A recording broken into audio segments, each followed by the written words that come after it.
जय हिंद। मैं हूं करण दानवीर और आप देख रहे हैं मेरा YouTube चैनल दानवीर सिंह। आज मैं आपसे मुखातिब हूं इमरान खान के उस बयान को लेकर जो उन्होंने एक मीडिया इंटरव्यू में दिया। उन्होंने कहा कि पाकिस्तान की स्टैब्लिशमेंट ने अगर सही फैसले ना किए तो पाकिस्तान आर्मी भी खत्म हो जाएगी, पाकिस्तान के न्यूक्लियर हथियार भी नष्ट हो जाएंगे और पाकिस्तान के 3 टुकड़े हो जाएंगे। ये एक साबका वजीर आजम यानी कि ex prime minister of Pakistan कह रहे हैं, जो कुछ ही दिन पहले पाकिस्तान के प्रधानमंत्री थे। तो सवाल यह है कि क्या ऐसी हकीकत उस समय नहीं थी, या इन्होंने कभी उस चीज के बारे में अपने जो विचार हैं वो कभी किसी को बताए नहीं, या उनको जो डर था, ये जो खतरा जो अब जो जाहिर कर रहे हैं, उन्होंने उसके बारे में कभी कोई चर्चा नहीं करी और वो उनको शायद नहीं मालूम था, और अब वो अचानक से उनको मालूम चल गया है। या इसको ऐसे कहें कि उनको मालूम तब भी था और उस पर लीपापोती करके एक ब्रेव फ्रंट कौम के सामने रखा जा रहा था डिस्कशन, क्योंकि पाकिस्तान के अंदर होता नहीं है, चीजें छुपाई जाती हैं। तो कहीं ऐसा था, और अब जो है क्योंकि वो अभी पावर में नहीं है तो इस तरीके की बात कर रहे हैं। बहरहाल जो भी है, लेकिन अगर आप पाकिस्तान की इकोनॉमी को देखें तो आपको लगेगा कि कुछ ना कुछ गड़बड़ जरूर है, और कहीं ना कहीं इमरान खान जो कह रहे हैं उसमें सच्चाई भी है। अब वो कैसे? अभी बीते दिन पाकिस्तान में प्राइसेस जो है बढ़ाई गई। जो एडिबल ऑयल है उसकी कीमत 200 से ज्यादा रुपए की हो गई, ज्यादा बढ़ा दी गई। उसकी अब कीमत तकरीबन 500 रुपए प्रति लीटर की है। तो अब आप अंदाजा लगाइए कि खाने का तेल 500 रुपए लीटर पाकिस्तान में मिल रहा है। उसी से आप अंदाजा लगा सकते हैं कि बाकी खाने पीने का सामान किस रेट पर मिल रहा होगा। वहीं मैं एक ट्विटर पे एक मित्र है, उनकी ट्वीट पढ़ रहा था, और वो लाहौर बेस्ड है, और उन्होंने ये ट्वीट किया, जर्नलिस्ट हैं, कि 8 से 9 घंटे वहां पर पावर कट हैं और DHC के इलाके में रहती हैं। तो DHC जो हमें पता लगता है कि वो बहुत ही पॉश इलाका है लाहौर का, बड़े लोग रहते हैं, रसूखदार लोग रहते हैं। तो वहां पर 8 से 9 घंटे का पावर कट चल रहा है। तो अब आप इसको कंपेयर कीजिए कि वहां के गांव में क्या हाल होगा, पंजाब के गांव में क्या हाल होगा, सिंध के गांव में क्या हाल होगा, और बलूचिस्तान और KPK के इलाकों में क्या हाल होगा। अगर डेवलप्ड इलाकों के तौर पर अगर बात करें, परचेजिंग पावर के तौर पर अगर बात करें, तो पंजाब सबसे ज्यादा संपन्न है, फॉलोड बाय सिंध, उसके बाद में KPK और फिर बलूचिस्तान। तो ये हालत लाहौर के पॉश इलाके की है। तो आप इन सारी चीजों को एक साथ जोड़ के देखें तो आपको लगेगा कि हालात बहुत गंभीर हैं। IMF का बेल आउट पैकेज अभी तक उसके ऊपर कोई सहमति नहीं बनी है, और सहमति जो सुनने में आ रहा है वो इसलिए नहीं बन रही है क्योंकि डिफेंस जो है वो अपना एक शेयर मांगती है, और IMF का कहना है कि आप जो है वो तरीके का शेयर देना बंद करें अगर आपको अपनी इकोनॉमी को सुधारना है तो। और यहां पर थोड़ी सी प्रॉब्लम है।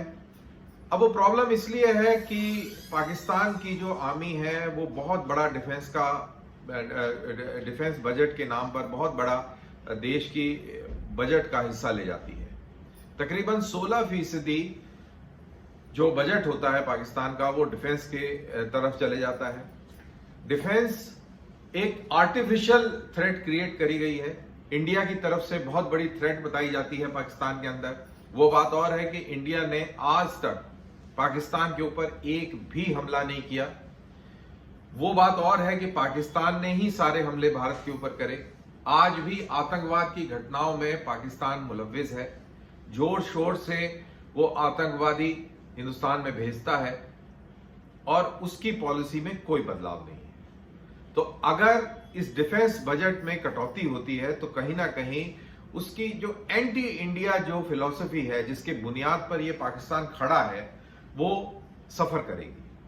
और जब इमरान खान कहते हैं कि अगर सही पॉलिसीज इस्टेब्लिशमेंट ने नहीं इख्तियार करी, वो तो खैर अपने पॉलिटिकल पॉइंट ऑफ व्यू से कह रहे हैं कि उनका कहना है कि मतलब यह है कि अगर आपने इमरान खान को प्राइम मिनिस्टर ना बनाया, लेकिन अगर इसको आप एक्चुअली में देखें, उसको आप बगैर चश्मे के देखने का प्रयास करें, तो आप समझेंगे कि इसका मतलब यह हुआ कि इस्टेब्लिशमेंट जो है अननेसेसरली जो बायस्ड है एंटी इंडिया बायस को लेकर, उसको खत्म करें, डिफेंस एक्सपेंडिचर कम करें और अपनी इकोनॉमी के ऊपर फोकस करें। अगर ऐसा होता है तो जाहिर सी बात है पाकिस्तान की फौज की जो पावर है, जो पॉलिटिकल पावर है, देखिए पाकिस्तान के अंदर power flows from the barrel of the gun. तो अगर गन कमजोर होती है तो उसकी पावर भी कमजोर होती है। इनफैक्ट पाकिस्तान की फौज की मजबूती उसकी पॉलिटिकल पोजीशन पाकिस्तान के अंदर निर्धारित करती है। हिंदुस्तान से तो वो 4 बार लड़के हार चुका है, शिकस्त मिल चुकी है। उसको अच्छी तरह मालूम है कि भारत के साथ में पंगा नहीं ले सकते और लेना भी नहीं चाहिए, वो उनको अच्छी तरह समझ में आ गया है। लेकिन फिर भी उनको वो बजट चाहिए, पैसा चाहिए, क्योंकि उनको पाकिस्तान के ऊपर कंट्रोल रखना है। न्यूक्लियर वेपन जो पाकिस्तान के पास है, दरअसल वो पाकिस्तान आर्मी की सिक्योरिटी को गारंटी करते हैं।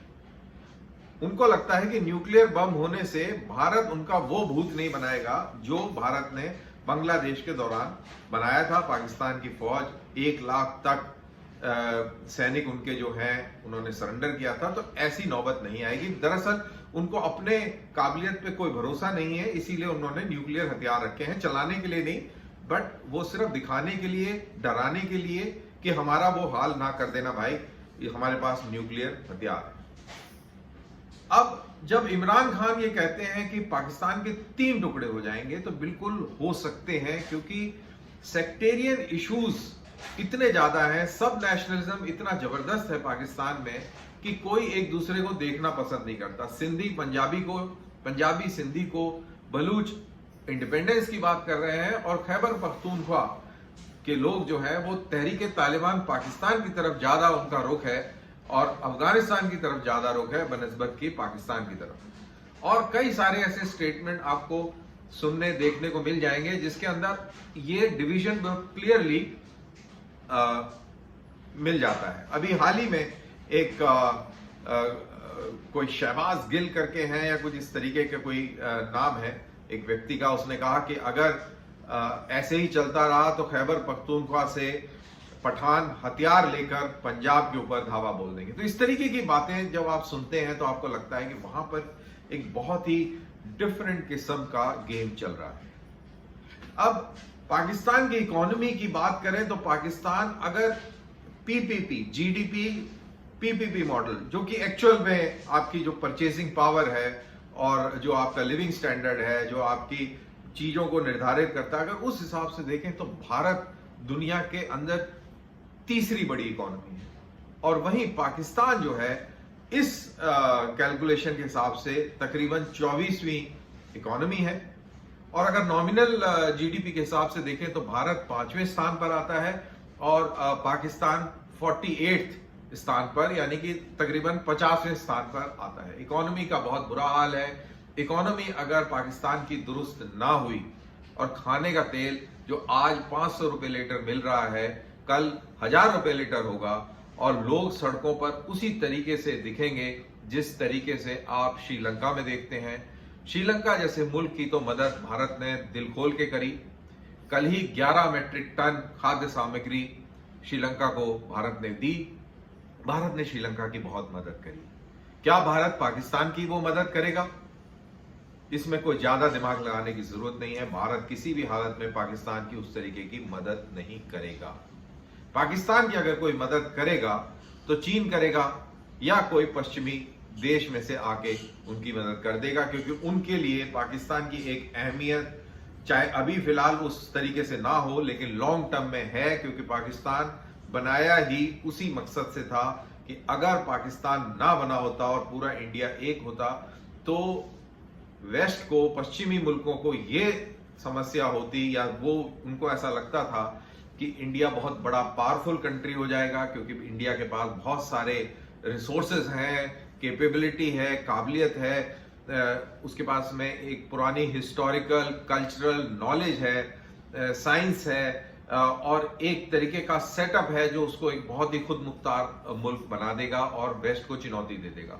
तो वो इस प्रेमाइस को छोड़ना नहीं चाहेंगे। वो चाहेंगे कि पाकिस्तान टूटे ना, पाकिस्तान इसी हालत में बना रहे। लेकिन बहरहाल क्या होगा ये समय बताएगा। लेकिन ये बात बिल्कुल तय है कि जिस तरीके से पाकिस्तान चल रहा है, जिस तरीके से पाकिस्तान की इकोनॉमी चल रही है, जो इमरान खान कह रहे हैं, जो इमरान खान खतरा जता रहे हैं, उसमें कहीं ना कहीं दम जरूर है। तो बहरहाल ये था मेरा वीडियो आज का, पाकिस्तान और इमरान खान के इस वक्तव्य को लेकर कि पाकिस्तान की इस्टेब्लिशमेंट ने यदि ठीक फैसले ना किए तो फौज भी खत्म होगी, न्यूक्लियर हथियार भी खत्म हो जाएंगे और पाकिस्तान के 3 टुकड़े हो जाएंगे। इसी के साथ मुझे दीजिए इजाजत, फिर मिलते हैं एक नई स्टोरी के साथ। जय हिंद।